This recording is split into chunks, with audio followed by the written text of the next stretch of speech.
Started off as a PG podcast, but then Devin just kept on dropping shits and fucks, and now... That's right. We are live. The ghost faced himself, Brandon Tanev. This isn't like the start of last season when it was just, it looked like the Canucks were just a beer league team not playing defense at all. And just before Chris goes, no, I'm kidding, Chris, you can actually go now. No, hold on. Oh, we had to give more time for coming on late. So. I still had, hold on. All right. Chris go, and then I got something else to say at the end. So, an elf and a midget in 2 back-to-back games. Yeah, he's definitely on a friendship tour for sure. Saying, oh yeah, I'm okay with him being, the 6'7" defenseman. No! He is a AHL defenseman right now. Look, Shonky, don't mind Devin, okay? We all struggle with Devin, so you know. Well, hello everyone. Welcome to the Shifts and Pucks podcast. Of course, you can follow us on Twitter at Shifts and Pucks, Facebook.com, Shifts and Pucks, YouTube.com, Shifts and Pucks, Twitch.com, Shifts and Pucks. Subscribe wherever you get your audio, as well as find us on the Area 51 Sports Network. Like, subscribe, share, tell your friends. We've been getting a little bit more traction than we usually have gotten, so we just want to say thank you to all of that. And hopefully you're having a great summer. It's been a complicated hockey summer for a couple of teams here that we follow. And we'll get into that. We got lots to get into. It's been an interesting week. Hello, Sean. How are you doing? Oh, Kevin, I'm doing all right. It's cooled down a little bit for today. We've been having some 30-degree weather here in Calgary for the past few days, which made Stampede quite the hot time. But we've cooled down now, and looking forward to talking some hockey. Yes, we are. Yes, it's cooled down here. Today was plus 20. I think it's supposed to heat up for the rest of the week, but we had a week of hot summer, and now we're back to kind of 20s. So. We don't need it to be too hot. We had the overheat last year, so maybe we need a little bit of calm. Speaking of calm, we'll get into that. I think there needs to be some calmness everywhere. But we'll get into that there is... Twitter is becoming quite a fascinating place for hockey conversation. Becoming? It's becoming more. I think on a couple of levels. We'll start with the Canucks here. We'll get into the Flames. Not that we won't. We're waiting for Devin. So what we're going to do is rag the puck a little bit. We're ragging the puck a little bit here. We're going to start with the Canucks, and then we are expecting Devin to join us. He had something come up. We're hoping he joins us. So we'll get into a complicated off season in Calgary. I think that's a diplomatic way to put it. But we'll start with the Canucks. The Canucks have made some signings here. I guess it would be too bad. Hopefully we can get Devin's take on Ilya Mikheyev, because that was one of the signings. Curtis Lazar from Salmon Arm, former Flame, also joined the Canucks, as well as the Dakota Joshua also signed with the are the new players that signed with the Vancouver Canucks and are expected to be on the big club in some way, shape, or form. And so Mikheyev was a 4-year contract, $4 million a year. Curtis Lazar, 3 years, $1 million, and then Dakota Joshua was a bit under that. Just my perspective, I think that there was nothing that was I think the Lazar one, I think was an interesting 3-year deal. I really like it. Yeah, that's a good deal. I think it's $1 million a year. I really think Dakota Joshua, we've talked about, I thanks Jim Rutherford and Patrick Alvin. I really appreciate for you to be part of the listenership of the Shifts and Pucks podcast, because they clearly have made their forward group a lot harder to play with Dakota Joshua. That's what happens there. He's going to be, he I think in the bottom 6 is going to be one of those guys. I think he's kind of a Tyler Monish. He's got to work his way in there, though, right? Like we're talking about a player has 42 games of NHL experience, and he's 26. Yeah, but I've seen a lot. I've seen a lot of people put him into that bottom six, that fourth line right away here. I'll believe it when I see it. It's something that if he makes it, great. That's a nice bonus. But this to me looks like more like a 13th, 14th, maybe first call up type signing for the Canucks out of Abbey. Well, at the very least, what has also happened here is there's competition. I think that I could see Dakota Joshua and Will Lockwood battling for a spot, which is good. I could even see them possibly being on a line. You could there too. So, kind of depends on a whole bunch of different things here. It depends. You got Höglander that I think is going to be around. I still think there needs to be a decision on what you're doing with Jason Dickinson. And so, but still, and then Mikheyev, I think that is a little bit of an overpay, but not a desperately horrendous overpay.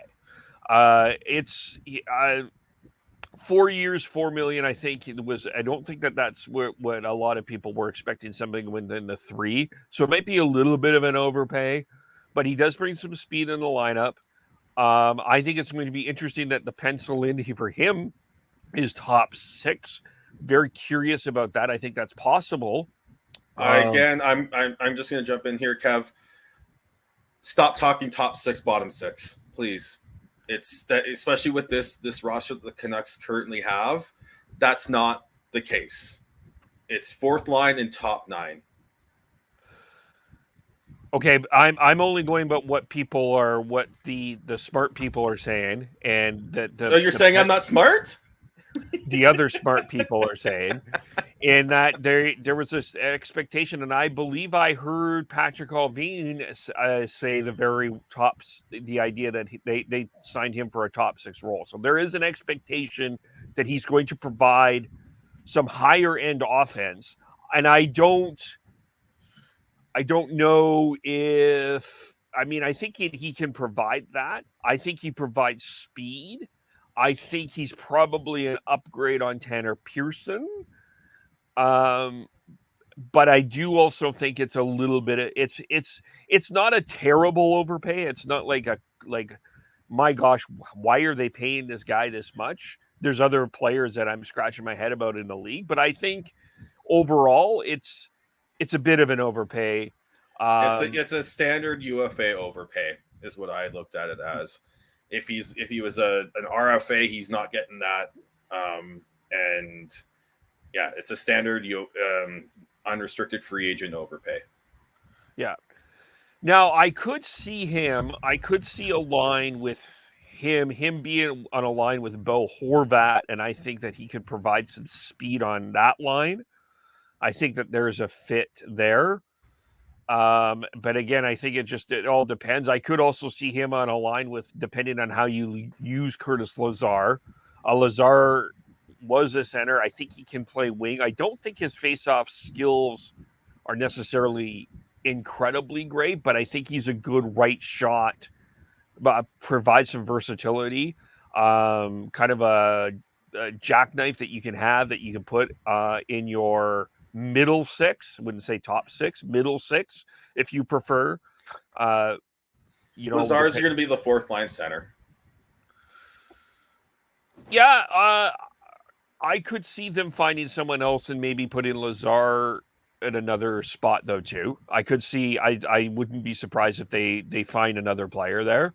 But yeah, I kind of have him penciled in the second half of the roster. But it's for $1 million at 3 years, I don't think it's not a bad deal. And it's a guy it's a great deal, honestly. Yeah, like I absolutely love it because it's $1 million for 3 years. But guess what? If he falls off a cliff, you can bury him in Abbey and there's no hit on no hit on the cap on the big club. It's a great signing for the Canucks. Yeah, I think with him too. I think this is a player that has changed his game. I think that there was an expectation coming out of the WHL of being an offensive guy. He's more defensive now. I think he's kind of fell into that role. I think he knows his role. I think he's comfortable with it. And yeah, you're right. If he falls off a cliff, he's going to. I mean, it's a good contract to bury, but I don't suspect that he will. I honestly think that this is a guy that I think you don't have to have a whole heck of a lot of expectations for him. You just need to. He's just going to play his role and play it well. And he provides some speed, and he's another guy that I think makes that forward group a lot harder to play against because of his versatility. I believe he led the. I believe in should have checked before, but I was doing something else here. He was at least, if it not top, in the top 2 or 3 in hits with the Bruins. So he brings a physical presence. I think of the 3 signings, my favorite probably is, I actually think I would go, and it's not a dislike to Mikheyev, I would probably go Lazar, Dakota Joshua, and then Mikheyev, just because I think I really like what Dakota Joshua is going to bring to the team. Either way, if he plays in Abbotsford, he brings some grind to that team. If he plays in Vancouver, he brings some competition and grind to that team. I think it's no work. And I just reading some stuff about him. He was sent down to the minors last year. I think he's going to be very motivated in camp, and I think he provides competition. So I think those 2 signings I really think are really good signings. And the Mikheyev is just a bit of an overpay, but I do think it improves the lineup. It improves the lineup, and like I said, it's a standard unrestricted free agent overpay. So if you're gonna knock the management team for that, look at all the other signings that have happened and tell me that they're not overpays. Oh, especially gosh. once you get into that middle ground that Mikheyev fits in, right? Yeah. Free agency is always always an overpay. There's always contracts that I'm left shaking my head overall. There's at least three in my head right now, just 3 that I'm thinking are bad, I think are going to turn out to be bad contracts. And I don't think the Mikheyev one is going to be a bad contract. But I guess it's an interesting, with Mikheyev too. The one challenge with the fan base in Vancouver is I think that I don't know if the production is going to be what people expect for the price that he's getting, and I wonder how that's going to go over. But we'll cross that bridge when we get to it. Yeah, he'll bring more than just production, and I hope people can start to realize that.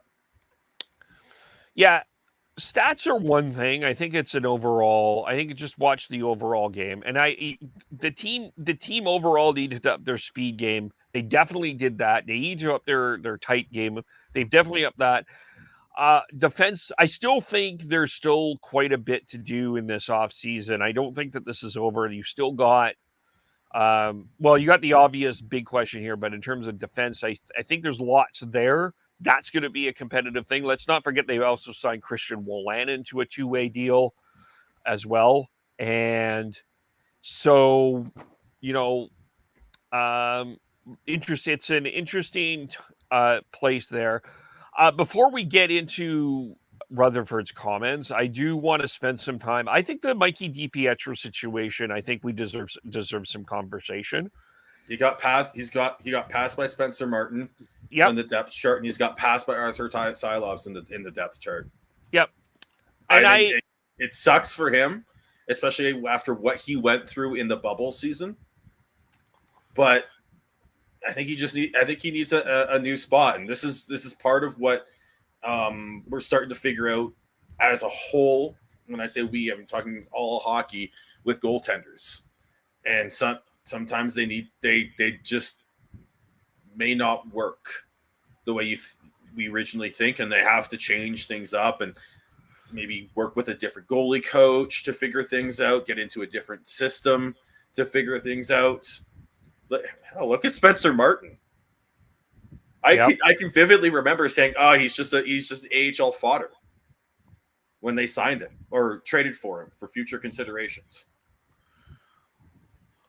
Yeah, exactly. Well, you even look at Detroit. I mean, they brought in Alex Nedeljkovic last year. He didn't work out. They're bringing in Ville Husso. There's been quite a goaltending carousel right now. Darcy Kemper, I mean, wins a cup in Colorado, now in Washington.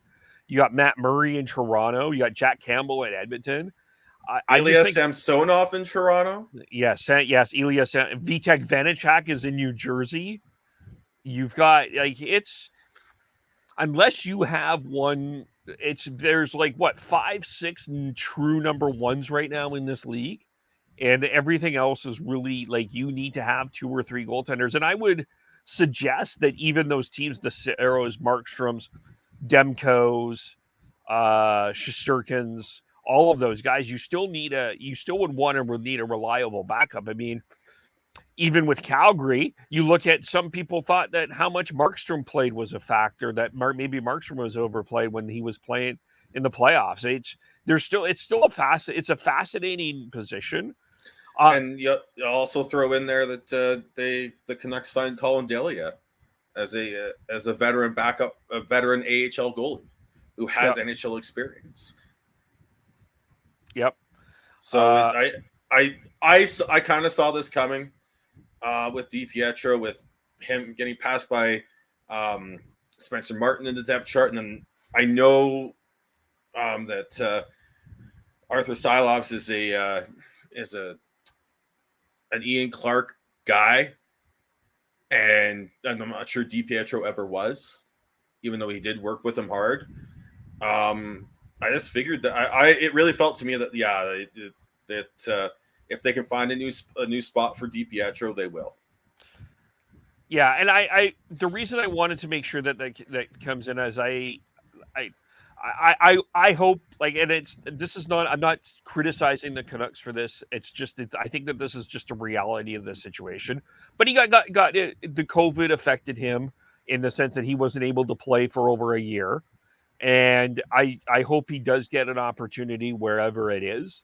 And, just from a human perspective, I wish Mikey DiPietro well. I don't think there's anything to criticize anybody for on this at all. But he does. I just think that this is something that I do think people do need to talk about. Other than some of the things that end up being a conversation on Twitter. And, we still are dealing... or we still are. The JT Miller situation, the trade, it didn't happen. And Jim Rutherford, God love him, on Donnie and Dolly's final show of the season, asked the Canuck fan base what you're impatient about and why you want to run out JT Miller. And I think I applaud Jim Rutherford for doing this. I think from the Canuck, look, sometimes the customer is always right, but I think that sometimes the customer needs to hear something too. And in this case, I would say that Jim Rutherford just, why are you trying to run out JT Miller? I thought it was something. It was just kind of a good thing to say in terms of, let us do our job. Like JT. And the other thing that I think he said that I think was more important here, and I'm just going to say what he said, and I'm not putting this on any media outlet or anything like that, because, it's not my intent at all. But he said what upsets players isn't that if the trade rumors are not upsetting the players, but the fact that if you're talking about trading someone and it's not true, that's when it gets a problem. And, I mean, obviously, we'll get into this with the Johnny Gaudreau situation. I don't think there's a high market right now for JT Miller, not in the one that I think the Canucks are looking for. And he's a 99-point player, and A couple weeks ago, how long ago did we do the Miller for Tkachuk? Was it before this podcast? It was last podcast, right? It was a couple before, I think. Yeah, but a lot of Flames fans rolled their eyes at the stupidity of that poll. But I just think a lot of Flames fans don't watch JT Miller close enough. I think he's a guy that I think he's a lot better than you think he is in Calgary, and I think from a Vancouver's perspective, it's not a guy that you want to run out. I mean, I think that the question about how much you pay him is a very fair question. We've discussed that ad nauseum, but I do think that the Canuck fan base, I think patience is a good thing, because this, you want to get the right deal, whatever it is. You want to get the right deal if it is a deal for JT Miller or if it's a contract that you get to sign. Like, what's the rush? Like, what deadline do we have? We don't really have to worry about anything for now anyway. If there's no deal there, there's no deal there. The impatience that Rutherford was talking about, and there is impatience with this fan base right now, it comes from there's a lack of a franchise-defining move from this management team. And we're still dealing with what this team, for the most part, the same team that Jim Benning put together. And for a fan base that's seen this team just be stuck in the middle and constantly make moves that don't allow them to take the next step. I can understand that frustration and that impatience, but it is still impatience. And to say it's not, it is comical in a sense, because it feels like you're just not taking a step back and looking at it and understanding that, yes, there is impatience, but there's a reason for it. And in regards to JT Miller, if you look at the big trades that happened for forwards this offseason have all been for younger forwards. Yeah. Except for except for trades where they were older forwards were basically given away. Is that what you really want for a JT Miller? No. So if you're going to look at that, just take a look at the landscape and what the trade market is, and understand that, guess what? It's not there. And I think there was a lot of interest, but there wasn't enough to provide the value back that the Canucks are looking for and need from a JT Miller trade. Yeah. I mean, whenever Nazem Kadri signs his deal, whatever that deal is, I think it will tell us a lot about JT Miller, because I think everybody was expecting a pretty high deal from Nazem Kadri, and he's still on the market. And I don't think he's going to be getting what a lot of people think he is. I think that's going to turn out to be a shorter deal, maybe a bit more money, but I think it's going to end up being a shorter deal. It's just in terms of cap, there's not a lot of teams with cap space and that want to use it on just one player right now too. So, I mean, you look at what the Evgeny Malkin signed for, and it was a shorter, not a super long-term deal. And if you can, and I think the Canucks, if they can find a way to move salary around elsewhere, I think they wouldn't be too opposed to signing JT Miller to a 4-year deal, like around a 4-year deal, which is what Malkin signed for. So if you're going to look at that, and yeah, I completely agree with you, Kev, that what Nazem Kadri signs for and how long specifically, I think is more the determining factor here. What's the term on Kadri's contract will determine a lot of what happens with JT Miller, whether he re-signs or he's traded. Yeah. Yeah, and again, and I also think, and I'm going to say I'm going to say this to two fan bases, the Canucks fan base and the Flames fan base. We're only a week into the offseason, really, like into the free agency. I mean, I think that there's a lot that can happen. We still got, we got RFAs that haven't signed. There's a lot of other things that can happen here. So I just think I would say just wait and see what happens before you react. I mean, sometimes we just are very quick to react when we see something. And I think for a lot of this, it's I don't know if I want to use the word patience. I think it's just wait. Because we don't know. No, it is patience because you don't know what it's July 18th. We don't know what like he said, one of the biggest names on the market, Nazem Kadri, still hasn't signed. We don't know what, and that likely is going to set the market for a lot of older free agents going into the next few years. So if Kadri signs for, say, 4 or 5 years,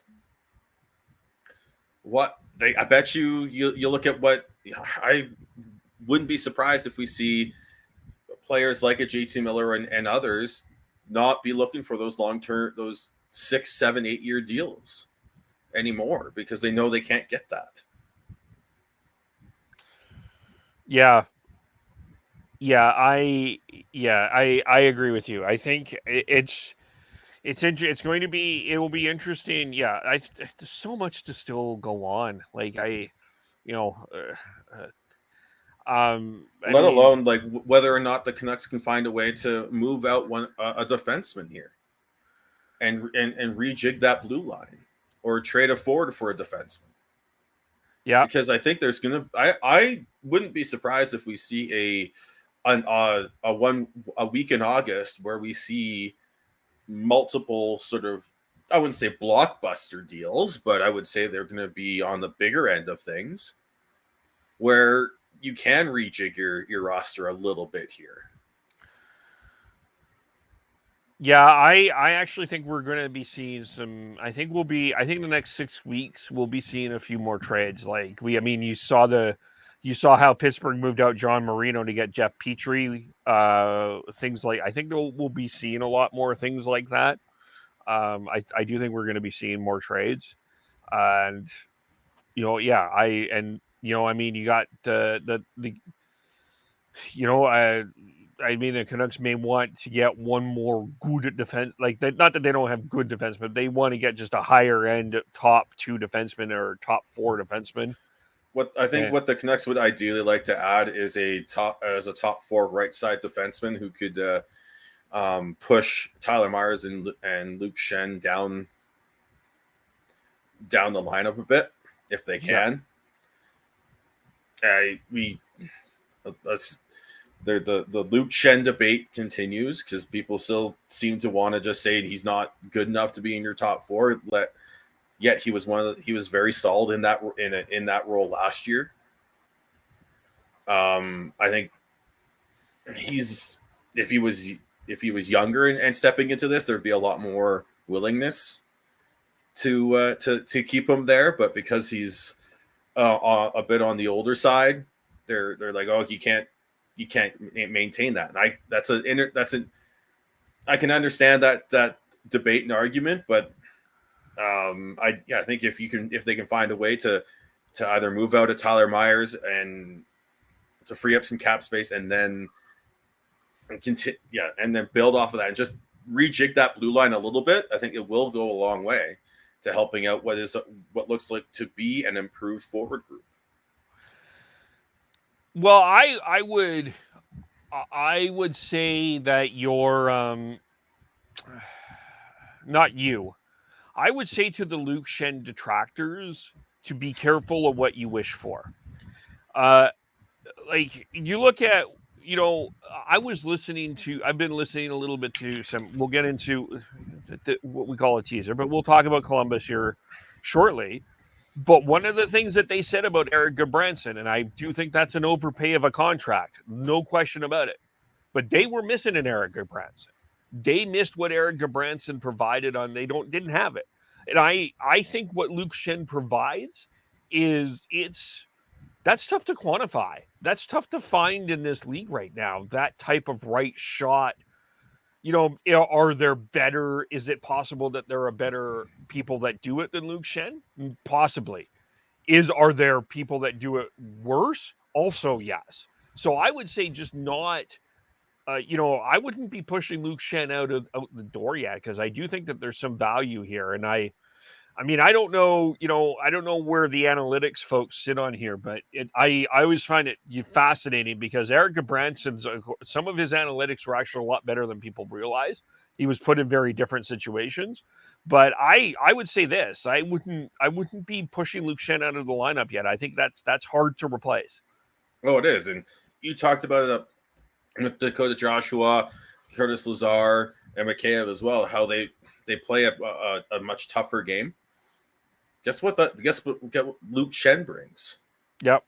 He makes the Canucks tougher to play against.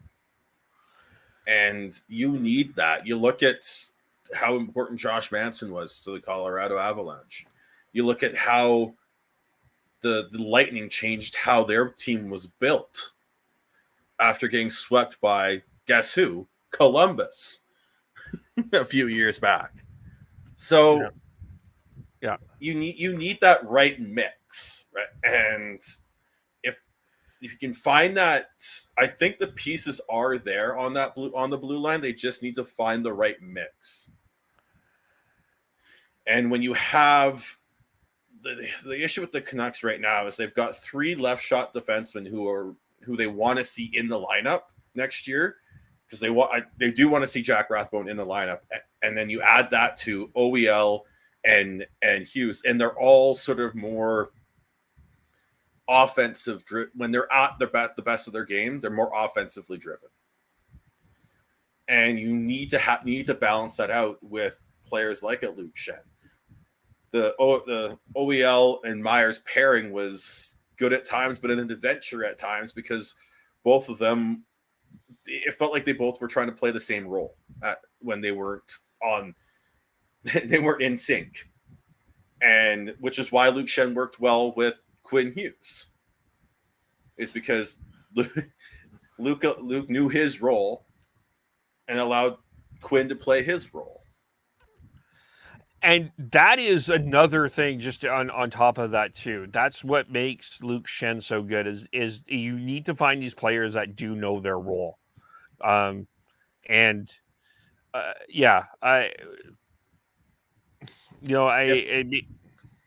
ahead. Yeah, and if I have one, I think the biggest concern I have up front right now with the Canucks is I don't know.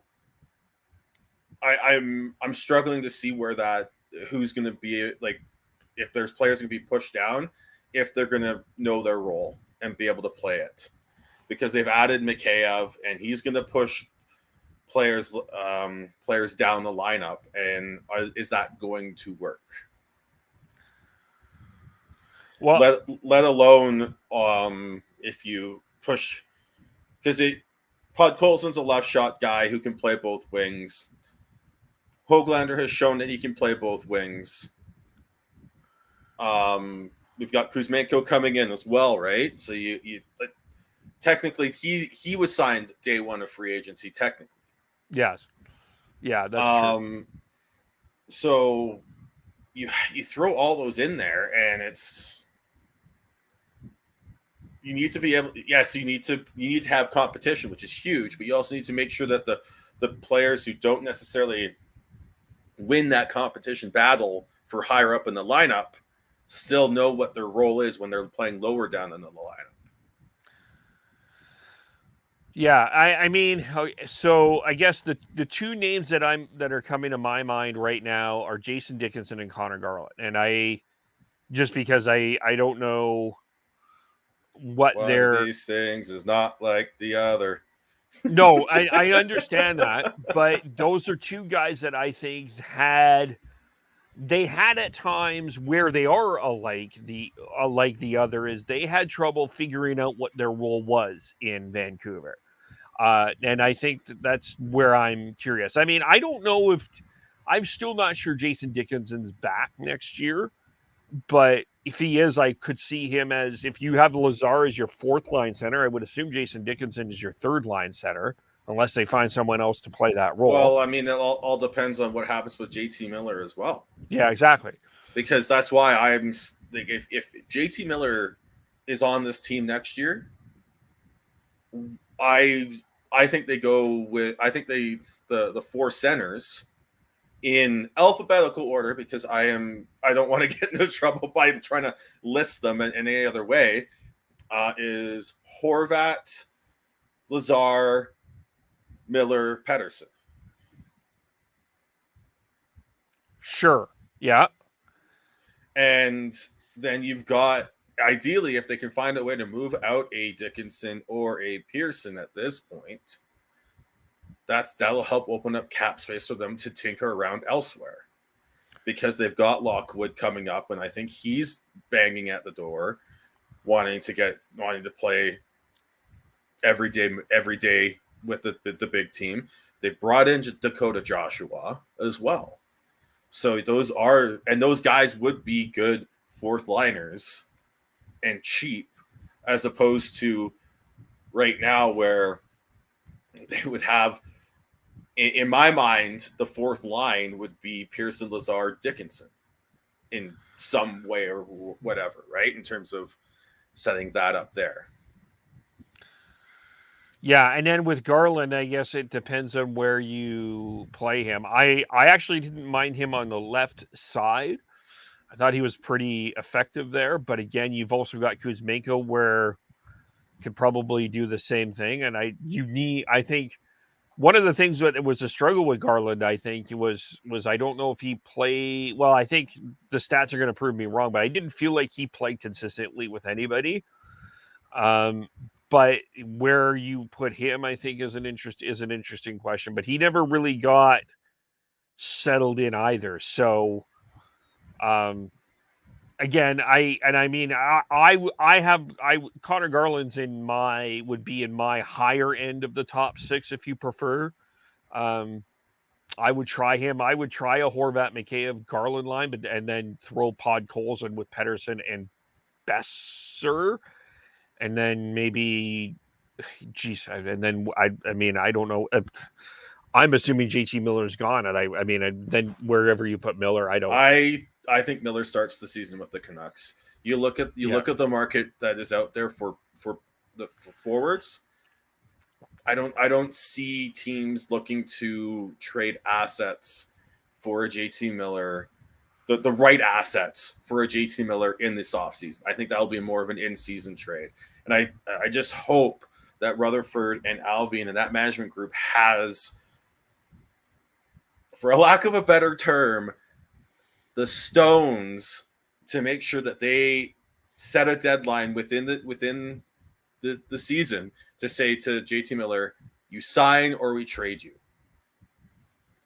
Because the Canucks cannot fall into the trap that happened with the Flames, and now the Flames have lost probably the best player they've had since Jerome McGinley for nothing. Yes. Yeah. Yeah. Is there anything else on the Canucks before we go here? Well, I just wanted to say, like, you're going through that, like, the way I have the line set up, and again, like I said, like right now with the roster currently as it is, like that fourth line, I think is going to be Pearson, Lazar, Dickinson. But I could see Pearson move up and have Höglander be pushed down. But then I would I currently have, and the next three lines you can throw in any order at this point. I would put like Kuzmenko with and Podkolzin with.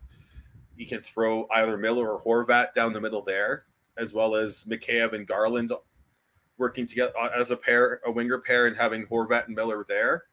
Yeah, either one there, and then you have Höglander, Pettersson, and Besser would be what I would do. But I know Höglander struggled to get the confidence of Bruce Boudreau this past season since he took over. But if you look into his analytics, I think, and you go back to the comments that Bruce made, he was just frustrated because Höglander couldn't capitalize and score and create offense more than he did. So if Höglander can do that, he'll rocket up the lineup in my opinion. But there's still a lot of different ways you can go there, right?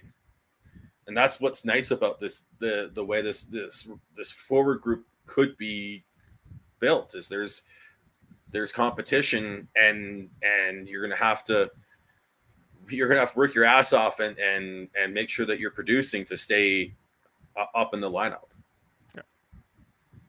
Yeah, and that's what the Canucks need, and I think that's going to be huge for sure. Yeah, we'll see. We'll see what the Canucks as we move on, and Devin's not here. We're going to try to. I don't know. I know Devin is very busy, so we do apologize. We're trying. He's trying to get here. I may try to schedule a pod. Yeah, he won't be making it tonight. Yeah, he is just coming back from a European vacation, and he is a small business owner as well, so that takes up a lot of his spare time. But we will get him on as soon as possible. Yeah.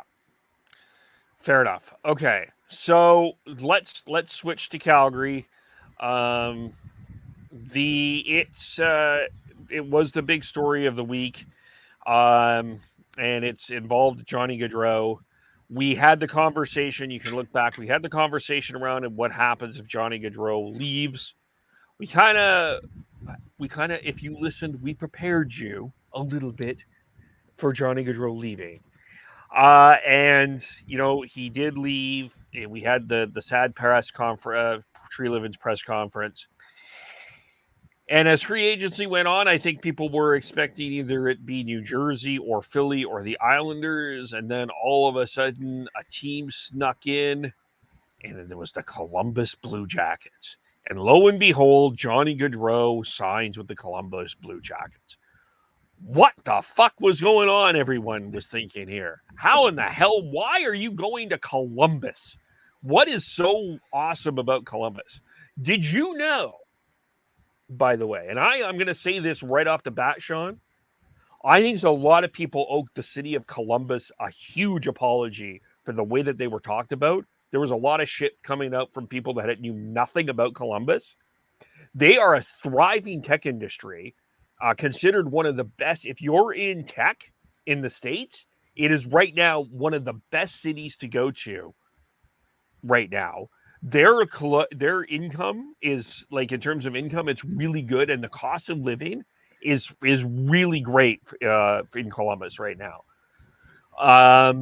And I think in terms of location, which with the issue, of course, the question all along here with Johnny Gaudreau was about, he wanted to be closer to his family, and they're like, Columbus is 8 hours away from his family. Hello, people. There's more than one way to get to Philadelphia. There's a thing called an airplane. I know our airports are kind of a bit of a mess right now. It's still 8 hours, Kev. It's an hour and a half by flight. It's a Vancouver. Yeah, but how long do you have to be in the airport, traveling to the airport? I don't know. I've never been in an airport in Columbus, so I have no idea. But who's gonna do that for like a day? I don't know now, and I'm trying to look this up too. I think with Columbus, I think with the road trips, they can, if they're not there, I don't think there's a lot of overnight road trips. I think they end up coming home.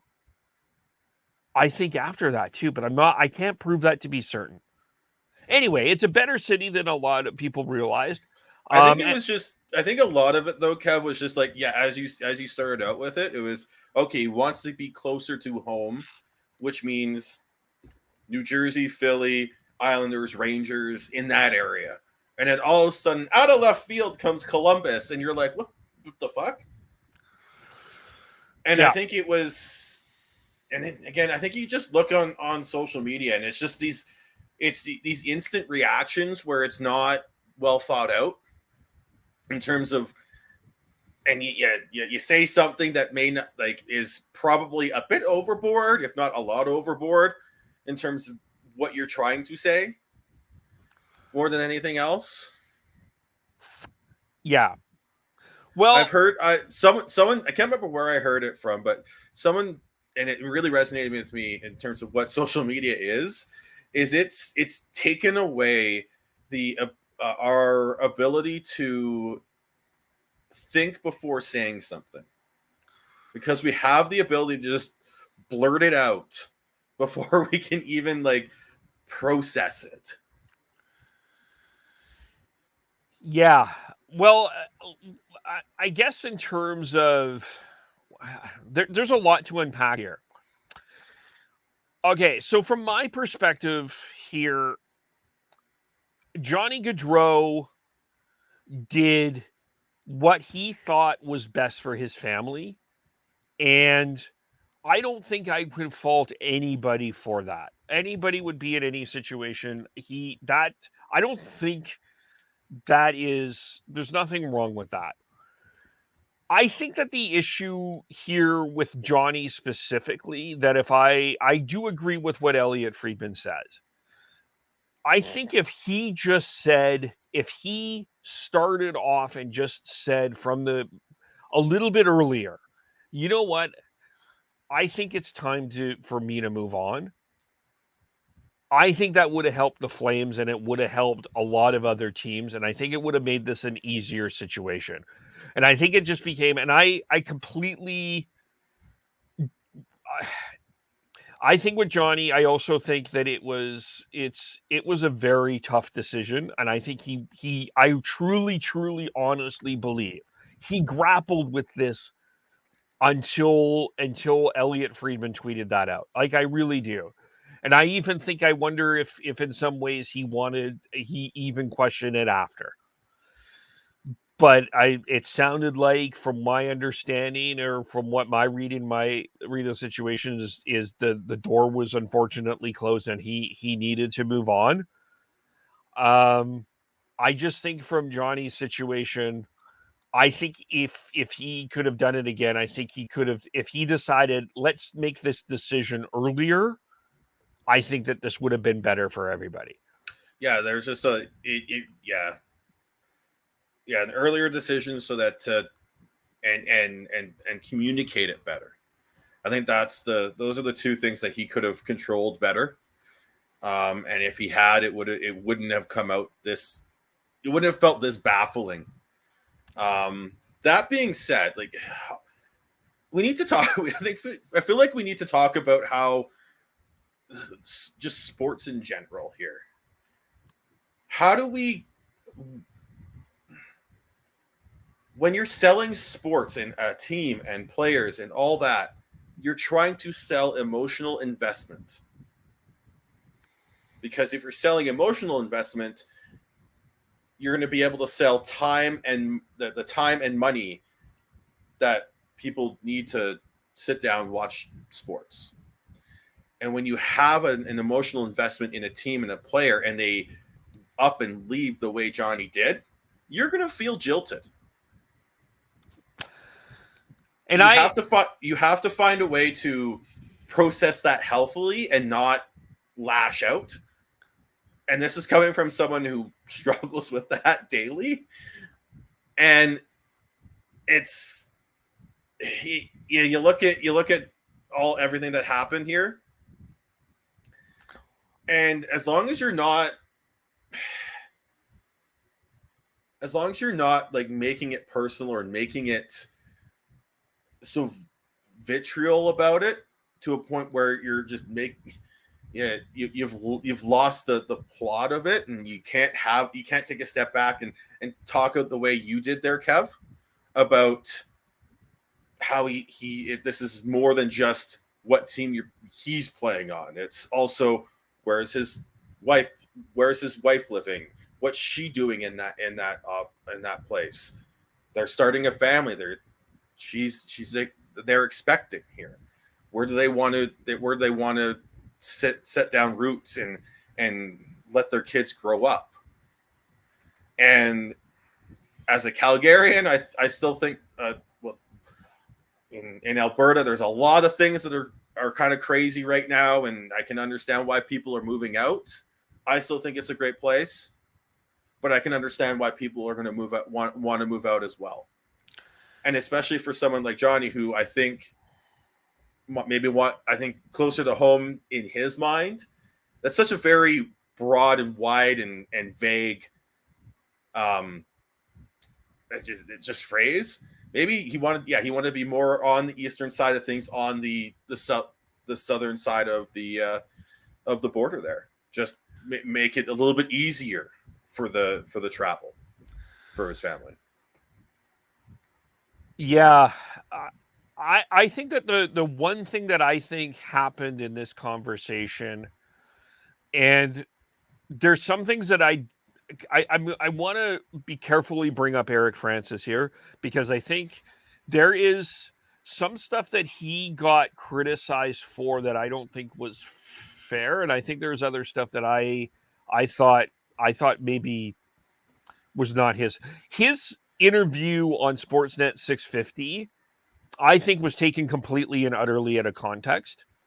Everyone listened to the clip that was posted by Sportsnet 650, which is their job, by the way. They're there to clip and get you to listen. But I don't think anybody listened truly to the interview, because he basically said, I completely understand where Johnny is coming from. I think that this is the decision he made is his decision. I get it. But I also think that he captured to an emotion of the people. And I think that the people that are saying that was his decision and we don't have any right to criticize it are missing. There is an emotional attachment to an athlete.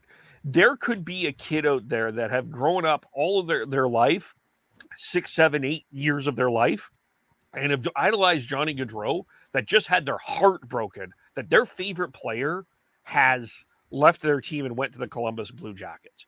And then mommies and daddies, or parents, to be specific here, are dealing with that wound.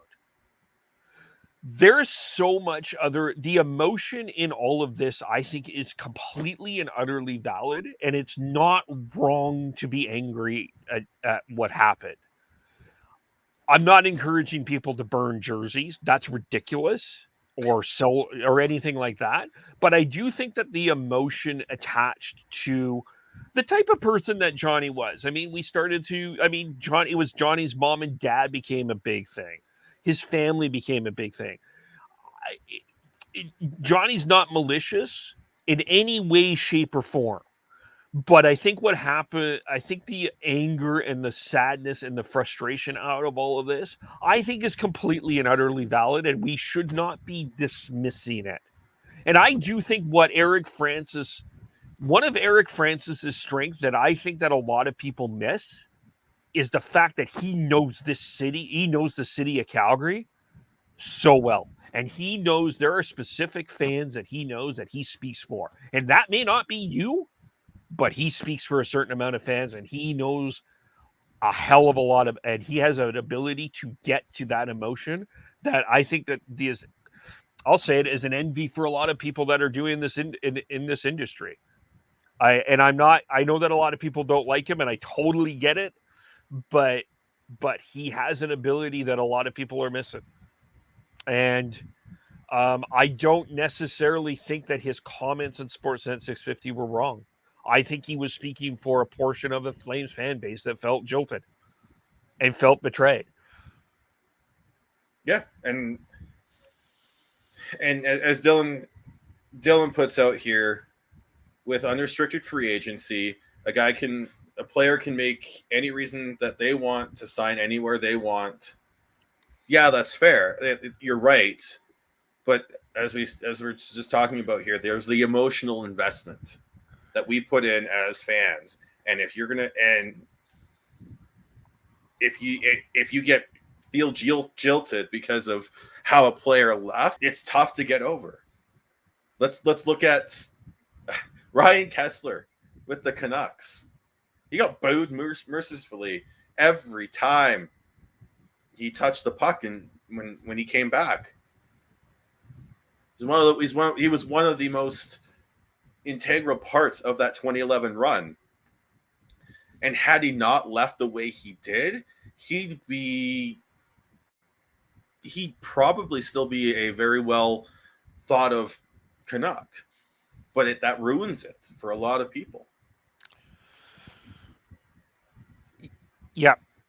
And I mean, I was going through those things in my, like, Chris Pronger in Edmonton all those years ago. Like, that was a guy that was loved in Edmonton, and then he's not the same. I mean, there's a lot of history like that, and it's, you fall in love with players, and then it gets emotional like this, and it gets really tough. And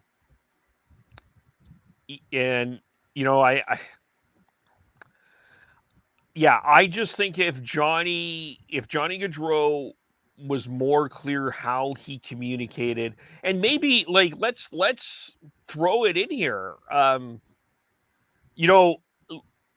If Johnny's more communicative, do the Philadelphia Flyers make the decisions that they ended up making? If they know that Johnny is out there and is going to test free agency just before the draft, do they go after a Tony DeAngelo, or do they actually try to make cap space to try to find them and work around that? Yep. Because and a lot of people are criticizing Philadelphia, and I think that there's a valid reason to criticize Philadelphia for what happened, for their non-pursuit of Johnny Gaudreau. But the other argument that I thought Elliot, I don't know if people listened to the 32 Thoughts with him, but the argument that they had was they're 40 points out of the playoffs. Why are you spending all of this money on Johnny Gaudreau to trust on your cap? Right. So, yeah.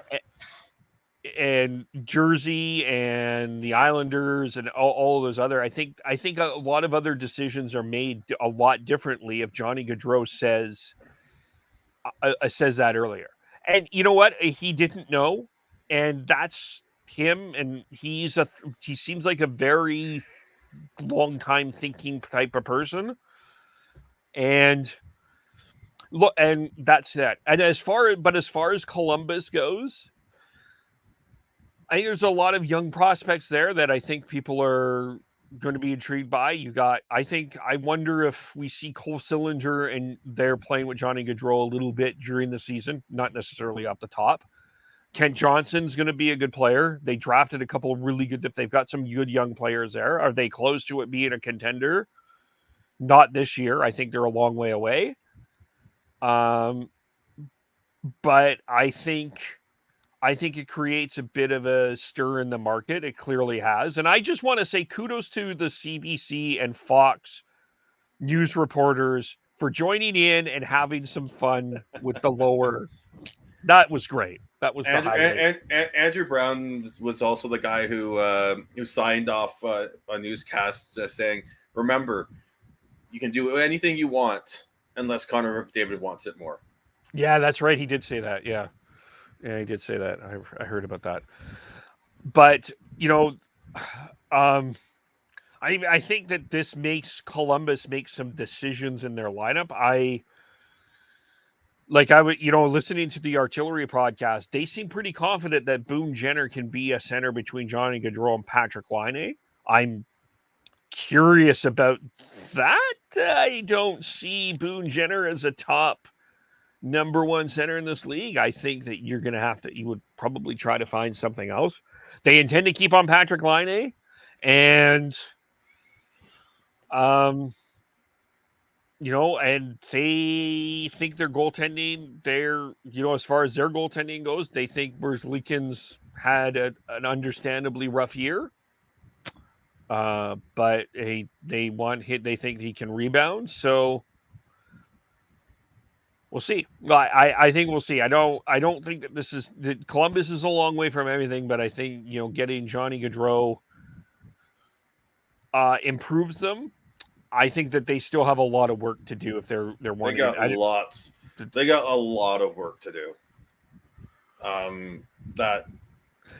Can I just ask a question? I'm just going to throw this out there, and I mean this in no disrespect to Johnny Gaudreau at all, but I wonder if in some ways that this is a contract that Columbus ends up regretting signing. Like, I know he's a dynamic player, I really do, but considering all that they need to do in terms of cap space and what they got,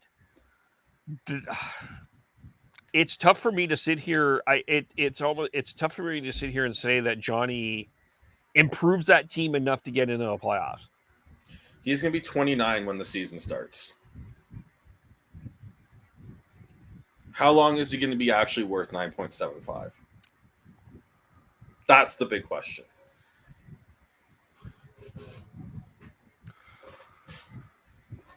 Yeah. And I do think there is I think there will be it will be 3-4 years in, and I do wonder if that's going to be a bit of an anchor. I do wonder. But that's like you look at the aging curves and all that, and with him, like I said, being 29 when he signed when the season starts, it's going to be tough for him to live up to the contract, especially in the later years. Yeah, because he's also coming off his career year by 16 points, and can he replicate it, especially when he's not on a line that was considered arguably the best line in hockey? Yeah. So it's going to be very in 3-4 years, I think we'll be looking back and thinking it might have been a bit too quick to jump, too quick of a jump into the deep end for Columbus in terms of UFAs. Well, right now, according to Daily Faceoff, and again, we're about 2 months away from training camp. They have Jack Rosselvic with Gaudreau and Line A, but even I don't think that's the answer. I don't think that's an answer for a number one center. I mean, I like Rosselvic, but he's not a number one center. It's a lot of work. There's a lot of work, and I don't know about like Line A is a dynamic player, but there's a lot of questions about his consistency. I'll be curious about that. And then they I understand that they needed an Eric Gudbranson, but boy, did they overpay for an Eric Gudbranson. I think Brad was God bless you, Eric Gudbranson, and everyone was like, God bless you for 4 years, $4 million. Well done to you. Great for you. Congratulations. And you just can't pay. If you're the Flames, you can't pay that. Not for him. You just can't do that. So now to put this on to the Flames here, let's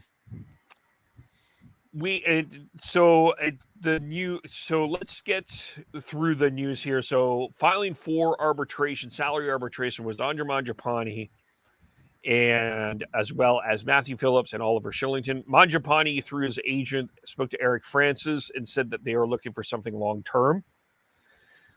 Today, the news came out that Matthew Tkachuk and the Flames have file for salary arbitration with Matthew Tkachuk. According to Puckpedia, that contract cannot be lower than $9 million.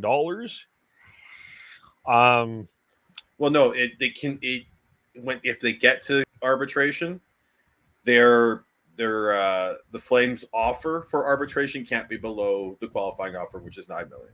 Yeah.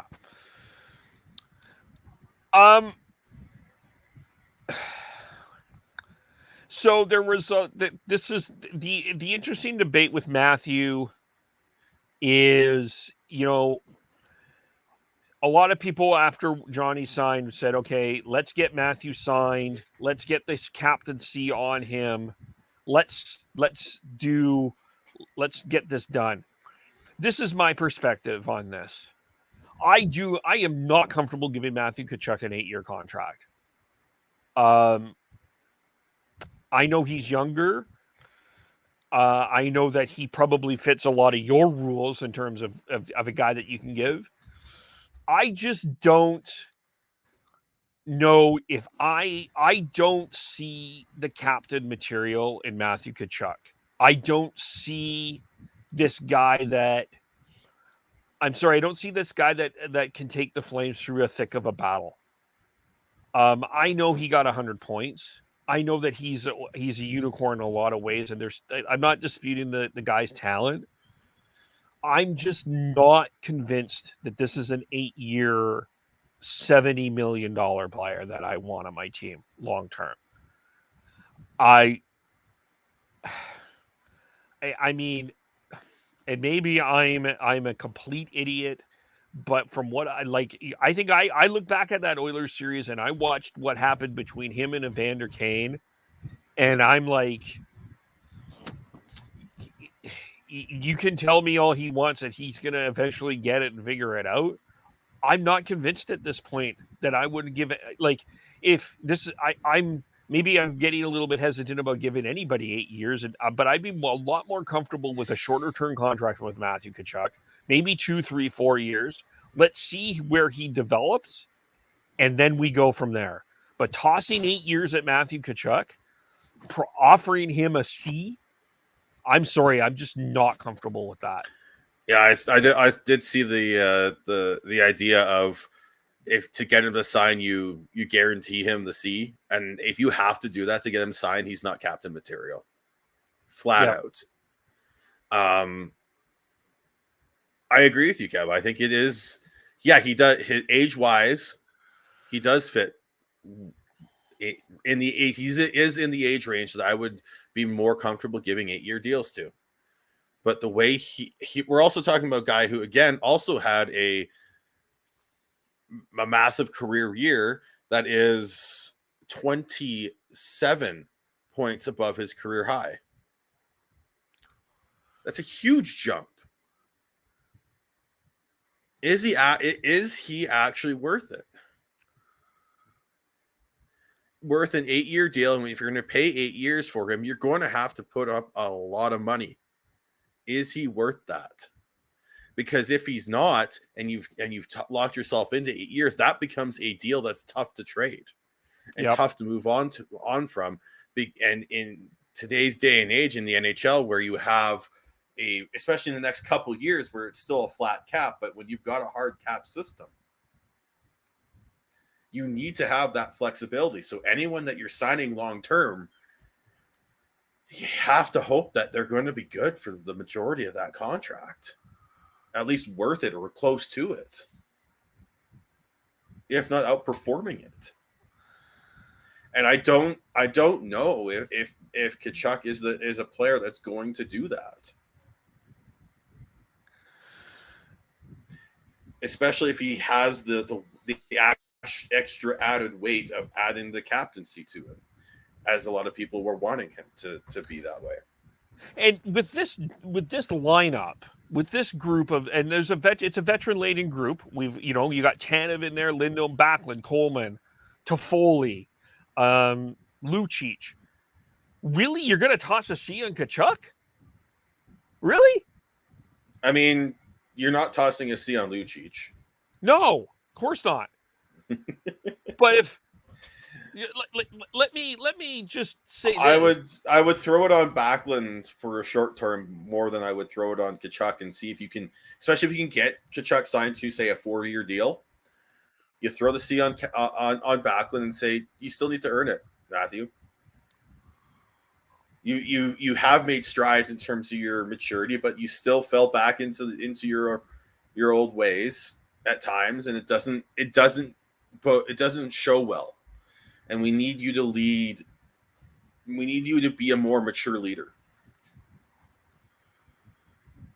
Yeah, and when I heard the talk that came out that Goodbranson was the locker room leader of that team this past season, they made it work and were able to win the division and get to the second round so they will make it work towards a certain degree. But I don't think that's long-term success when your locker room leader is a third pair defenseman. And then your second one is a fourth liner in Milan Lucic. I think that's something that I looked at that and I was like, if I was a Flames fan, I'd be very concerned, because then you need your top players to be just a bigger voices in the locker room and be looked up to a little bit more than say a fourth liner and a third pair defenseman. Yeah, there seems to be, there seems to be a lack of, I don't know if the word is confidence or passion. I'm not sure where I sit, but this just, you look back in that Oilers series, the Oilers played with the swagger. The Flames looked like, even though they were the first place Pacific Division team and they should have had the swagger, they didn't have it. They didn't have that. They didn't, like, and all of this talk that it was one guy that beat the Flames. It was Conor McDavid. I felt like they just felt like they didn't, there was nobody there that brought out that passion. And that's one of my biggest critiques of Matthew Tkachuk, because he should be one of the guys that everybody thinks does it, and he didn't. And, to me, I'm not in a locker room. I don't know, but I agree with you. There's some concern about, there's some concern about who that leader is. And I just can't sit here and feel comfortable giving Matthew Tkachuk the seat. He hasn't earned it. And what happens if Daryl Sutter leaves? What happens if Brad Treliving leaves and you give him this guy 8 years and he's like, yeah, okay, well, I'm done now. Thanks.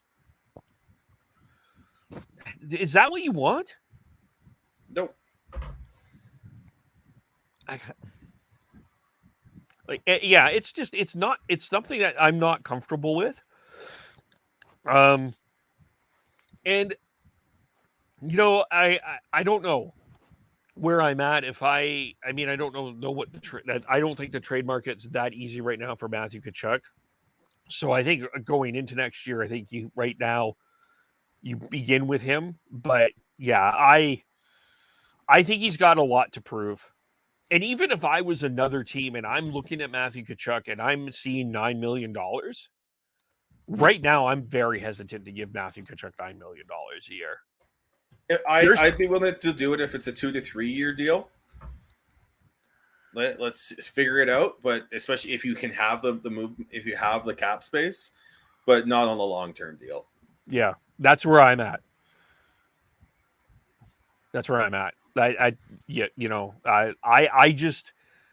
I think this market, the Flames market, has overrated Matthew Tkachuk. I really believe that. I don't think he's as good as Flames fans think he is. They had that line just found the magic mixture this year with Gaudreau, Lindholm, and Tkachuk. They were phenomenal. But can Tkachuk do it without Gaudreau next year? That's going to be telling. Yep. And like I said, Gaudreau had a 99-point season before this, but and Tkachuk's career high before this season was 77.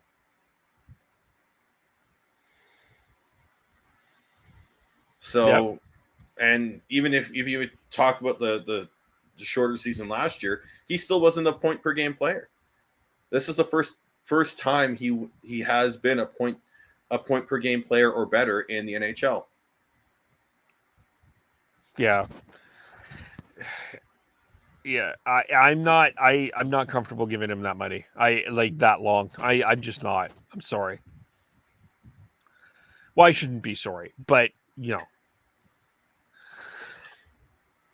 as far as Mangiapane, I think it's. I mean, and I think for Calgary, it's a good sign here that he wants to stay long term. I think that's good for Calgary that's happened, and I don't know what that means contract wise, but I think that's a good sign for the culture for the team. I'm going to be curious what Oliver Shillington gets. I think that is trying to find a comparable. I think from both sides will be interesting. Matthew Phillips, that will be a tough arbitration case. I think for Matthew Phillips, that's going to be a tough case. But What's he getting? Well, and where is he playing? Right? Is he a guy that ends up on? Is he penciled in for Calgary, or is he? Well, okay, wait. Let me reword this. Is he penciled in? Is he penciled in to play for the Flames or the Wranglers, or whatever the called. yeah. Like where are we playing him? Right. So that's I think the question there. They did bring back Nikita Zadorov. I know that some Flame fans are like whatever with that, and they brought back Trevor Lewis, and I think those are fine. Lost Calle Yarncroc, but and I think the other let me say this for the Matthew Tkachuk supporters out there, and this fabric in the game. It's telling to me how much Matthew Tkachuk's fabric in the game matters when you're going after Nazem Kadri. I do not think that is a good thing for Matthew Tkachuk. That doesn't tell me that Matthew Tkachuk is doing it enough. Now, I'm not saying that you shouldn't have more of that, but it doesn't tell me that you believe that Matthew Tkachuk is as effective as you think he is at what he does. I feel like Matthew Tkachuk is dealing with what Flames fans remember peak Iginla, where you pissed him off and he took over a game. They want him to be that. Yeah. Do you know how long that took for Iginla to get to, though? That took at least 5 years for him to really be that guy that would punch you in the face. Well, it's not even punch people in the face. It's just you knocked him down. He got up and said, "Fuck it, I'm taking over this game, and I'm going to score. I'm going to just control the game with how he plays." And we've seen that in at times from Matthew Tkachuk, but not consistently. And more often than not, he goes off the deep end and ends up doing something stupid and ends up in the penalty box or starting something that pisses off his teammates. Yep. It's a very tough line to toe, and if he wants to be worth that $9 million or more, he needs to find that line and toe it properly, and he's not right now. Yeah, I agree with you there. I agree with you on that. So yeah, still with the Flames, there's lots going on. We're the Flames connected with Kadri. John Klingberg is following Flames on Instagram, so that's leading to I'm surprised though overall. What's more surprising, Kadri not signing or Klingberg not signing yet? I would say Kadri. Klingberg's been. I think both are about right where they are.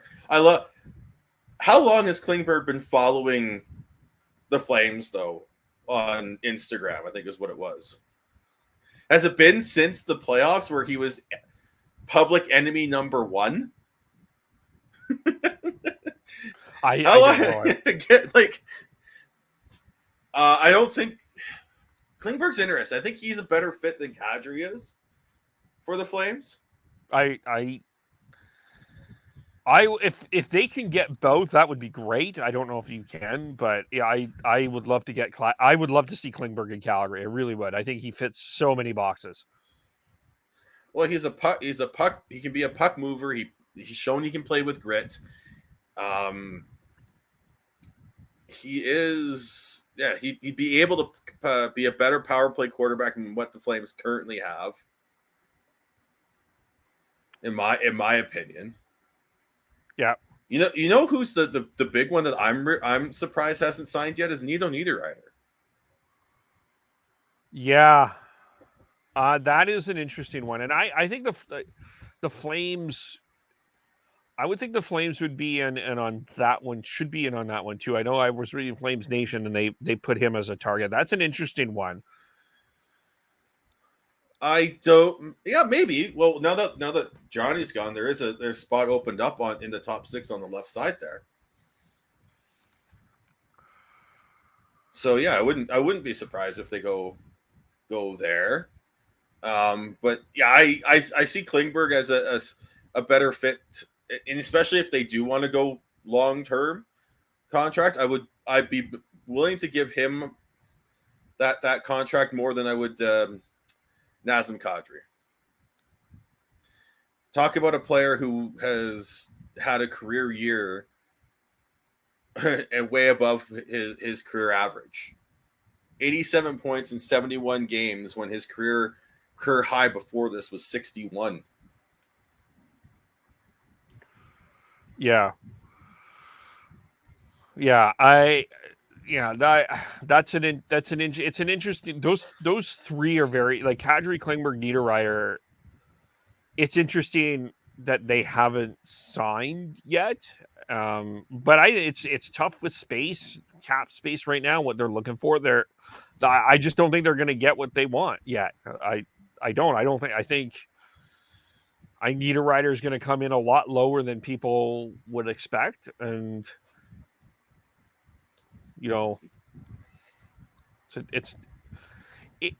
it's not an easy market right now.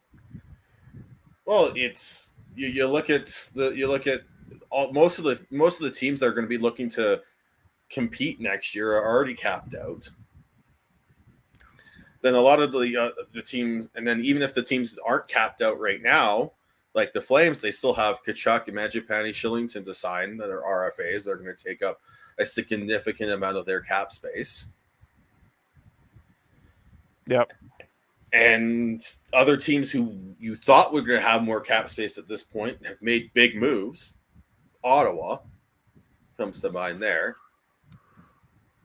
So it's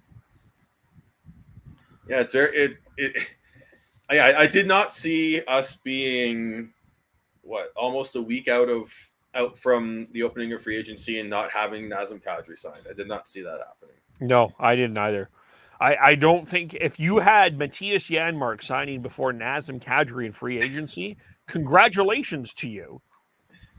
Man, those lower end players, they seem to go pretty quickly because they like a team will identify them as a good fit for their depth. They go, all right, we'll offer you this, and they go, all right, and do as Jeremy Davies did and run to Staples to print off their contract to sign it. Mm-hmm. Yep. I don't know if anyone saw that, but that was pretty hilarious. Where it was his girlfriend posted saying that they had to run to Staples so they could print because they don't have a printer, and so that he could sign it and then fax it back before they changed their mind. Don't they have Google signature? I don't think. I mean, it depends on what the team wants, right? And this was signed with Buffalo, so. Oh yeah, that's fair. Sometimes they want that hard copy, right? Because you can fax it in and then actually mail it in after, so they have it. Yeah. The shrewdest signing though of so far of free agency was the Capital signing of Dylan Strom. That might be one of the shrewder signings after all that we were talking about. 1 year, 1.3, I believe. him, that was a pretty nifty little signing there for Washington. I mean, I'm not saying he's the greatest center of all time at all. That's not what I'm saying, but that was a pretty shrewd signing. Well, when they're not going to have Backstrom to start next season. They may not have Backstrom again. He's having a similar, if not the same, surgery and procedure that Ryan Kessler had, the hip resurfacing surgery, and he hasn't been able to come back from that. So, it was 3.5 there, Kev. Oh, sorry. I'm sorry. I knew it was a 0.5, but that's actually still a pretty good deal, though. That's not bad. If we're going to talk about, I think a nice signing, it would be Dylan's brother Ryan for 5 years, 5 times 5, going to the Ducks. I think that's a good signing. That's a good signing too. Yeah, they signed back for Toronto as well. They signed Frank Vatrano, yeah, but yeah, they've got with. It'll be very. It's gonna be very fun to see what Anaheim looks like next year, because what I thought was their strength in their blue line has been a little bit decimated with the trading of Hampus Lindholm and Josh Manson staying in Colorado. So right now they've got Cam Fowler, Kevin Shattenkirk, Jamie Drysdale, Josh Mahura, and Urho Vakanainen listed as NHL defensemen for them right now. And then John Moore's in the in the AHL, but after that, they've got a lot of young players. Can any of them step up? They got Drew Hellison in that Josh Manson trade. Can he step up? I'm pretty sure Olin Zellweger is going to be 3-4 years away. Yeah, he's not ready yet. So, yeah. I wonder if they toss an offer sheet at Rasmus Sandin. This is where we missed Devin, but that would be I wonder if, because they have to get to the floor. They are. Holy crap! Yeah, they are almost 10 million below the floor. And do they have any? They've got Isaac Lundestrom, and Vakanainen to sign as RFAs to sign. So yeah, they'll definitely have to make a couple moves here. Hey, maybe that's a landing spot for someone like a Tyler Myers. Yeah, maybe. As far as some of the other stuff that happened, let's get to the Senators, because I think everyone is in love with them. I love the DeBrincat deal was a great deal. I think Chicago. Before we get to Ottawa, Chicago. Oh, there. I loved what Sarah Sibian said today. They're taking even for a number one commentator now. So I mean, it's nuts in Chicago. Eddie Olczyk left to go to Seattle. Yeah, that was news today. So, and Nick Olczyk, also his son, left today to Chicago as well, not to go to Seattle, but I don't know where he's going. But I wonder how much that incident that happened with at the event. The season ticket holder event with Rocky Works. Yeah, because he was there, and I remember his face, and he tried to hide it, but he was embarrassed. Well, that, and then you throw in, and I think we'll get into this a little bit later, but Hockey Canada reopening the investigation with the 2018 World Junior team, and they have 2 players that were on that team that haven't cleared themselves yet, let alone everything else that's gone on with Chicago. Yeah. I don't normally just cheer against the team other than for shit disturbing and being a Canucks fan in Calgary type deal. I still even this was this run in the playoffs was still fun for me as a Canucks fan in Calgary. I was cheering for the Flames so we could get the Battle of Alberta, but after everything that's gone on with that franchise, and now they're legitimately pulling the biggest tank job since Buffalo. Yeah. I really hope that Kyle Davidson is the next Tim Murray. Well, They're all upset because they didn't get the first overall pick and someone else is getting Connor Bedard. Well, and I'll toss this out there just because I like it, and this is far too early, but I'm going to toss it out there. What do we really think Connor Bedard at this point, if Chicago is the number one pick, that he want to go there? That's another one. Could we finally see someone pull a Lindros? I could see. I am on 30% certain, and I small amount, but I would not be surprised if this happens. I'm not.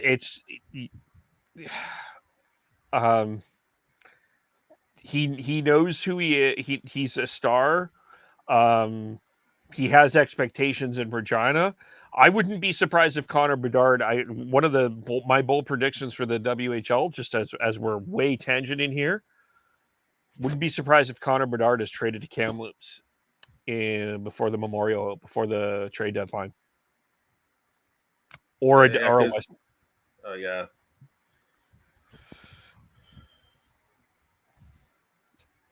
But yeah, I look at that and I just what they're doing. It's just it's ridiculous.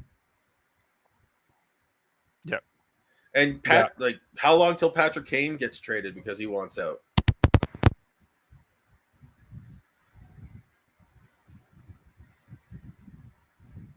Oh, I can't hear Kevin.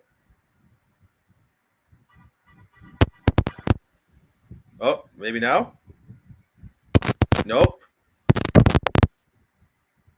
Nope. Wait, technical difficulties. Hold on here. You are muted there, Kev. There we go. Okay, sorry about that. I think sorry, my headset bumped up there. Sorry about that. We rarely have technical issues, touch wood, as I touch my head. But Chicago is it's a mess, and I actually feel for Kyle Davidson because he's in a very awkward spot. Mm-hmm. This is a resume builder job, and this is a disaster. Yeah. But to get back to Ottawa for a second, I like the Brinkat trade was a great trade. I think Talbot, good acquisition for Cole. I think the Giroux is a necessary overpayment. 6.5. It's not necessarily a overpayment. It's more of a just a term payment.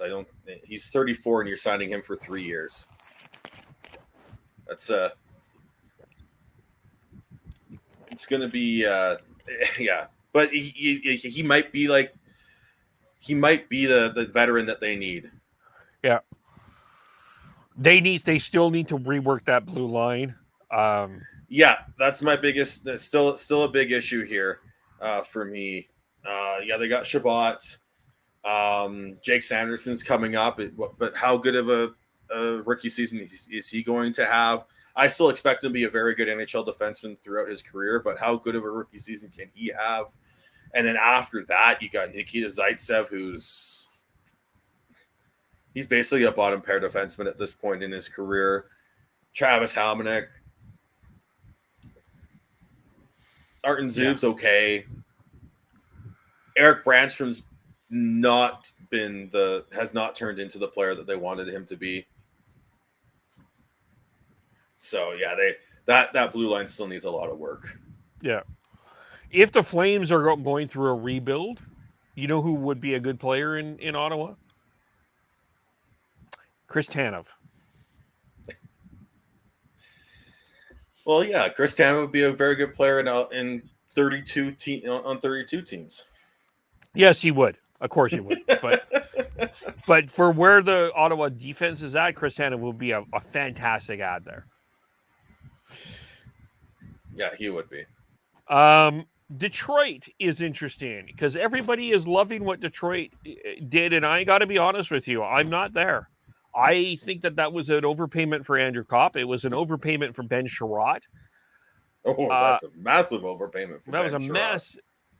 Ville Husso, people forget that he was switched for Jordan Bennington midway through the playoffs. And David Perron, I think he's fine. I think Dylan Larkin and Andrew Kopp is a good 1-2 combination, but I also think that was some overpayments there. Yeah, and there's still that blue line still leaves a lot to be desired too. Yeah, they've got Moritz Seider, but after that, it's still a little bit of a mismatch in my opinion. Yeah, Ronnick's all right. Sherratt, man, signing a 31-year-old big physical defenseman to a 4-year deal is oof. Yeah. So, and then can either Nedeljkovic or Husso step up to be an actual a legitimate starter in this league? That's still a lot to be. That still needs to be determined. Yeah. And I think Kopp it's not a horrible deal, but I have a hard time seeing him living up to it. Yeah. Because he's been basically a 3 center throughout his time in Winnipeg, and now he's going to be a 2 center. It's a bit much, but he put up 21 goals between the two teams. He had 18 points in 16 games in the regular season for the Rangers, and then 14 and 20 in the playoffs. He had a really good. It felt like he fit there, and then it didn't. I'm surprised they didn't find a way to keep him. Yeah, that's an interesting thing on the Rangers side there for sure. And because they brought in Vincent Trocheck, I forgot about that. And I wouldn't have given 7 years to Vincent Trocheck, but the Rangers felt necessary to do that. That confused me a little bit too, to be honest with you. But that was the one I was thinking the Flames might have been in on too. But I don't know if I would have given him 7 years.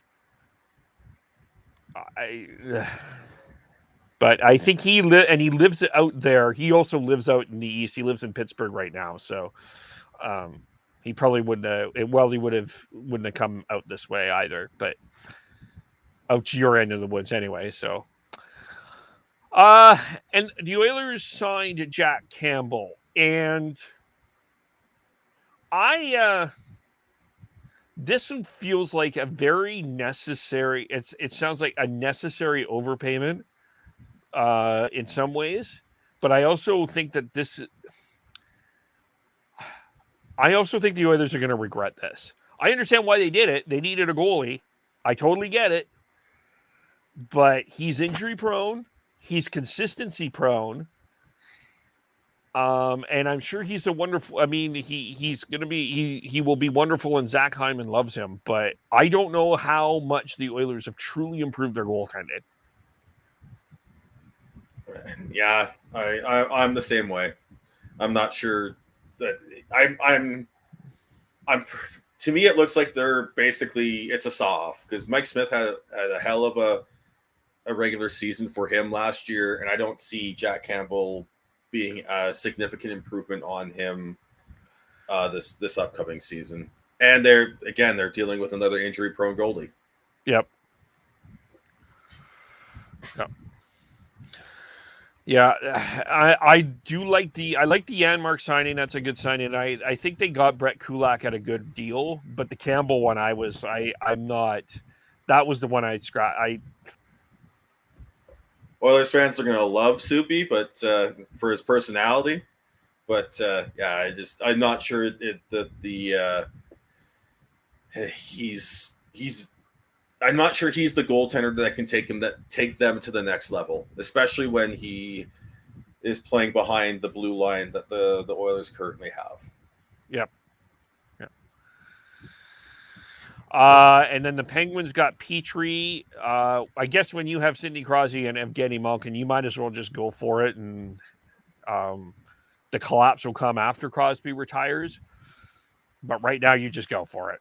That's Pittsburgh's mentality. Man, they're such an old team. Yeah.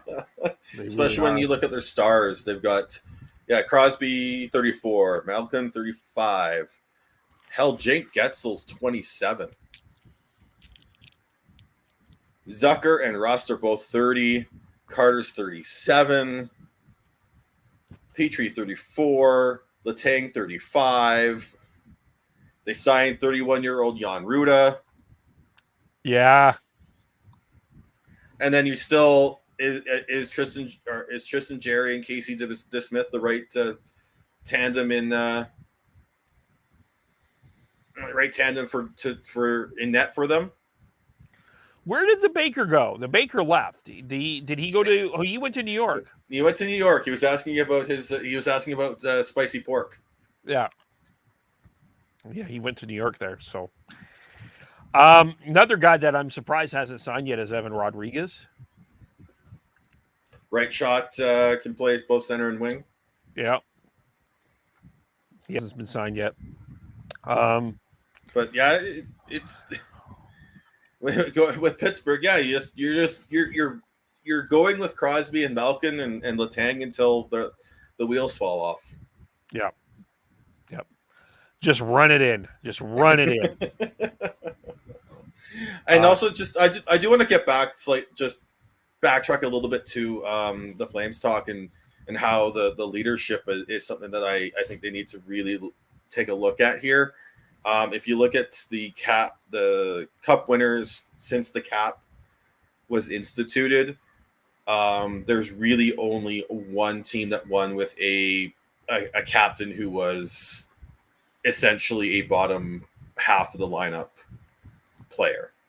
And that was the second time the Kings won, and Dustin Brown was not the same Dustin Brown he was in that first cup run. Do the Flames pick a captain this year? Who would you pick? Lindholm. See, I would do either Lindholm or Backlund if they're gonna do that. Because I think they do need a leader, someone to step up. But the fact that again that all the talk about Lucic being a big part of that, and then good Branson, and I'm not knocking them, and you need those players, but they can't be the focus. It has to be someone higher up in the lineup, someone who's playing on the power play, playing on the penalty kill, taking big tough minutes. And Lindholm does all that. My only counter argument, if I was to play devil's advocate, is I wonder if he's just too quiet of a personality. You don't necessarily need to be loud, but as long you look at the Sedins, were they loud? No, they led on the ice, but you also need the room to respect that. I think there's respect for Lindholm. I think there's respect. I'm not saying that there isn't. It's just like you had Giordano, and that created quite the vacuum. And the fact that it was good Branson who was brought in, that stepped up more than players who were already there. If that report is true, that's something that if I was a Flames fan, that would worry me. Yeah. One other thing, we didn't talk about the Kevin Rooney signing, but Sarah Sivian tweeted back at me and said that this is a guy that I think Flames. I know that a lot of people didn't like the contract's a little high, but this is a guy. He's undrafted. and he worked his ass off. Was our exact words. He worked his ass off to get to where he was at the Rangers. And this is a guy that I think she thinks Flames fans are eventually going to like. Might be too high of a contract, but maybe this is a guy that fits the fourth line role. I think he does fit the fourth line role. He just hasn't played a full season. Yeah. Yep. So that's my only concern with it. Other than that, like if they had done something similar to like a Curtis Lazar, where it's a couple years and it's under the threshold that allows you to bury it in the AHL without any cap repercussions, I think it would have been a fantastic deal. It's just a bit high. That's all.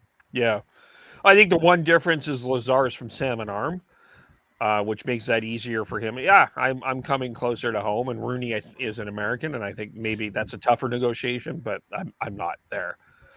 But yeah. So and then the Nicholas Milosh, I mean there's some upside, but we'll see. And we'll see about that. Sounds like he'll be part of the bottom part of that Flames defense there, and some depth. Okay, and then we got the Lightning. They didn't sign. They signed Ian Cole, but they also signed Chernak, Sergachev, and Cirelli to long-term extensions. I'm really excited for Mikhail Sergachev next year. This is I think there's some high value coming from him. I'm not saying he's going to win a Norris, but I think he took a step up in the playoffs. He was playing a little bit more than Hedman. I think that was probably because Hedman was injured. But Dave, on the left side, Hedman against Sergachev. People were talking on Twitter about the best right side. Tampa definitely has the best left side, I would suggest, depending on what you do with Samuel Girard in Colorado. Tampa's got to be up there with that. Well, so, yeah, I know. 8.5 for Sergachev is a lot. For a player who has not been a true top pair defenseman really in his career at this point, and partially because he's playing behind Victor Hedman and Ryan McDonough. But that's quite rich for me. Well, Hedman's 31, so how long does he have? Yeah, but he's still got 3 years left on his deal. So yeah, you're paying for potential there. Yeah, I look at that and I just like, yeah, he's only 24, which is kind of crazy. But it's still a bit rich for me. That's where I'm coming from there. But he does have the potential to make it work, but it is a bit rich for me at this point. Yeah. And then, Chernak and Cirelli. Cirelli really stepped up in the playoffs. Chernak as well. And then Carolina got Brent Mr. Burns. And his beard is joining Carolina. Probably pairing it up with Jacob Slavin, which should be an interesting pair. Then they got Max Pacioretty. And nothing! And what is great that they got that nobody's talking about is I think Dylan Coghlan is going to be a really good add in Carolina. Good power play guy.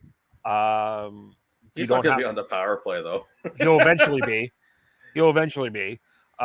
Maybe not this year, but he's a guy that I think long term good fit.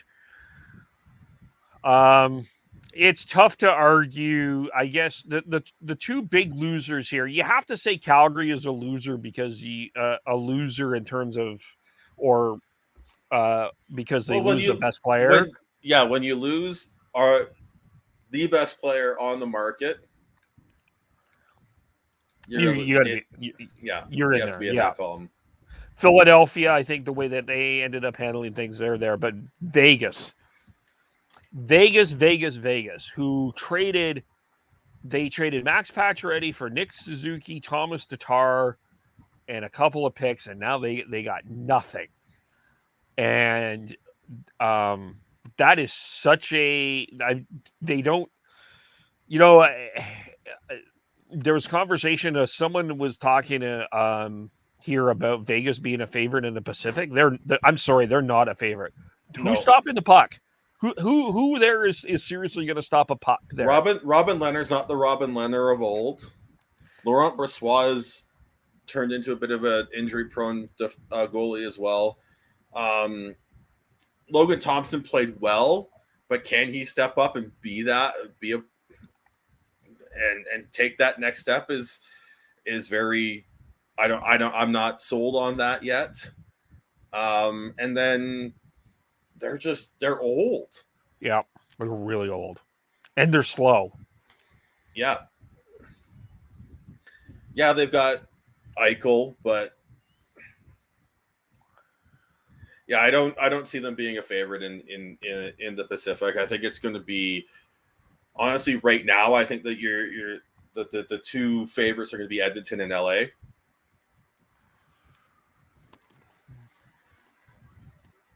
Yeah. But the Pacific is wide open. It's wide open for sure. But you look at what LA's done. They picked up Kevin Fiala, and they still have, and they've got a good goaltending tandem in Quick and Peterson. No, Peterson's in Edmonton. Cal Peterson is in LA. He's a goalie. Okay, but the Oilers got another goalie named Peterson. But yeah, anyway, adding Kevin Fiala is going to be huge for them. I think that's a huge happen. If they can get some development from Quentin Byfield, Arthur Kaliev up front, let alone Jordan Spence, Sean Dursey, and Mikey Anderson on the back end. Oh, I'm a huge Sean Dursey fan.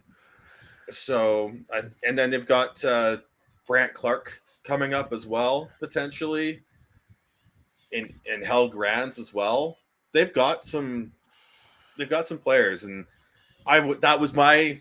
You go back to what I said at the beginning of last year. The blue line was my question mark for LA, and I said that they do have players that could step up, but I wasn't sure if they would. And Mikey Anderson, Sean Dursey, Jordan Spence all did. Yep. And you didn't even mention Sean Walker yet, which could be a trade target for somebody as well. Yeah, you look at their right side, they've got Matt Roy, Jordan Spence, Sean Dursey, as well as Drew Doughty, Sean Walker. They've got depth there, and there could be a trade coming out of there that can help them either solidify the left side a little bit more. They re-signed Alex Edler to a new 1-year deal. They've got Tobias Bjornfot, and let alone they've got some depth up front too. I think I like them. And then Edmonton, when you've got McDavid and Draisaitl, it's hard to really ignore them, right? Yeah. And then the Flames, even without Gaudreau, I think are still going to be a very tough team to play against when you're playing Sutter hockey. And then after that, you've got the Canucks, who we've talked about at the beginning of the podcast, where they've got an improved forward group at this point. What happens with that blue line is still up in the air, and arguably they've got the best goalie. It's Demko or Markstrom. Yep. Although Gibson, we'll see about Gibson. But Gibson hasn't been the best. Hasn't been as good as he has been in the past. But he's also playing behind a tougher team to be to put up the numbers and put up the performances that Demko and Markstrom have in the past year or so. It's Pacific will be interesting. Did we miss anything in terms of stuff that happened? Yeah. If it is, we can talk about it next time Yeah. when we've got more people, hopefully. Yeah, for sure. But we do have to talk about. We'll end with Hockey Canada. It's so they are reopening the investigation. They are expecting everyone on that team to participate. I think this is a fascinating situation because we've got players already making statements that they've already made statements that they weren't there and weren't involved. Connor Timmins posted one today through his agency.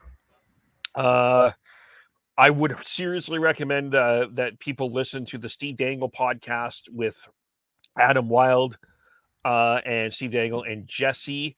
Forgot his last name. Sorry, my brain has just been fried today. Jesse Blake. Excuse me. Thank you. With Rick Westhead, he really went through in detail what's been going on. This is not a good situation for Hockey Canada, and we've had sponsors step away. The big one still hasn't. There's a standing committee next week. There's a lot of questions for Hockey Canada that need to answer here, and especially with the rerun of the World Juniors coming up in a couple weeks here too. Yep. Yeah, it's there's a lot of confused. There was a lot of confusing stuff coming out. There's still a lot of questions and things that need to be answered on this. And we'll see what happens. It really sucks what happened and how this has played out. But I think in the long run, I really hope, and I think that this will be the turning point to create a better place for hockey, because this can't happen.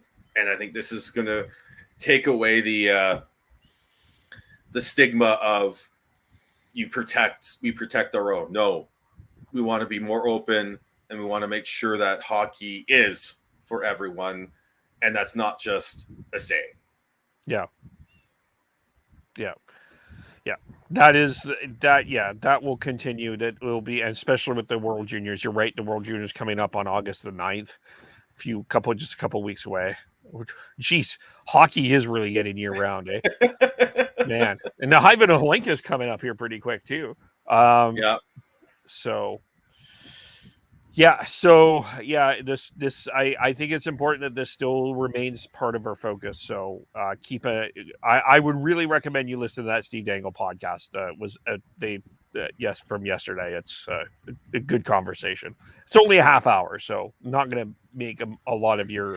It's not the 2-hour one that we're doing right now. What are we at right now? Almost 2 hours. 2 hours. Congratulations. We got 10 comments. We got a bunch of comments in there. And we got other people in there too. So, but we'll leave it here. We're going to get Devin on. We'll make time for him. And then happy birthday to Tyler. We didn't. Yes. Mittens. Mittens is happy birthday to Mittens. A solid 29 years old now. And, yeah. And Chris is out in Mica, M-I-C-A, not Merca. That's why he couldn't make it. And Devin, of course, dealing with small business stuff. So, but how do we follow you? I am Bearded Canuck 03 on Twitter. Devin Gordhow 09. He will eventually be posted there. Follow him on Instagram. He's more active on Instagram than Twitter anyway. Tyler TNOBLE. He posts some good golf photos with his golf stance there. Christian Schneid's SCHNEIDZ. And then we're going to get Devin on the Maximum Male Models for those that watch WWE SmackDown. That photo, if you're watching, is going on Maximum Male Models. That is a perfect Maximum Male Models photo. And then, so Devin Gordhow 09, Chris Schneids, I am KEVOLE, Shifts and Pucks, Facebook, YouTube, Twitter, Twitch. Subscribe wherever you get your audio, as well as on the Area 51 Sports Network. Thanks, everyone, for watching and listening. Keep an eye out for our news packs. We'll be trying to do them every day if we get some news, and we'll talk to you all very soon. Bye for now.